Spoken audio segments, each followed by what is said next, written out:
Hi guys, welcome back to Symbolic Logic Part 15. We are taking reference of Symbolic Logic 5th edition which was written by Irvingham Copy from the University of Hawaii. So far in Symbolic Logic we have seen about simple statement and compound statement. In today's video we will be studying about different types of compound statement. So, in symbolic logic, we have five types of compound statements: conjunction, disjunction, negation, implication, and equivalence. Let's see what is mean by conjunction. Conjunction of two statements is formed by placing the word and between them. Thus, two statements so combined are called conjuncts.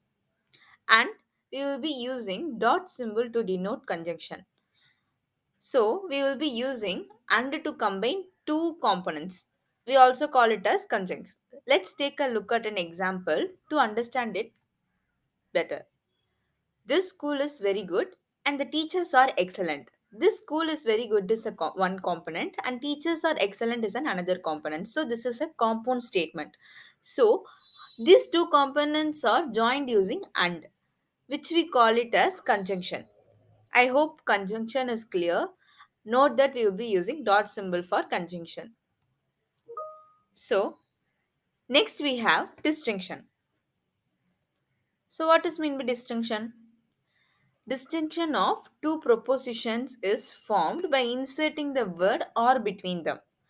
The statements so combined are called disjuncts or alternatives. And in disjunction, we will be using wedge symbol. Let's take an example of it.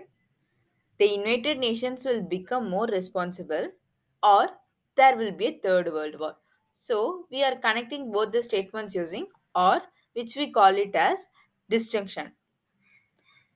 So the next what we have is negation. In conjunction we will be using and, in disjunction or, and in negation we will be using not. Let's see what is meant by negation. Negation is formed by insertion of a not in the original statement. But in English, alternatively, one can express the negation of statement by prefixing to its phrase as it is false that or it is not the case that. And in negation, we will be using tilde symbol to represent negation. So let's look into an example. Not all humans are mortal. Some humans are not mortal. It is false that all humans are mortal. If you see all these examples are combined through not, which we call it as negation. Note that we will be using tilde symbol for that. So, next we will be seeing about implication. So, in conjunction is connected through or, distinction as or, negation as not. And what is meant by implication? Material implication. It is formed by the insertion of if then in the original statement. Horseshoe symbol denotes the material implication. Let's take a look at an example. If it rains, then the road will be wet. So, in material implication, we will be using if then. If it rains, then the road will be wet. I hope you understood about material implication. So, what is the next type of compound statement we have? The next one is equivalence. Let's see what is equivalence. Materials equivalence, we also call it as biconditional. What is meant by biconditional?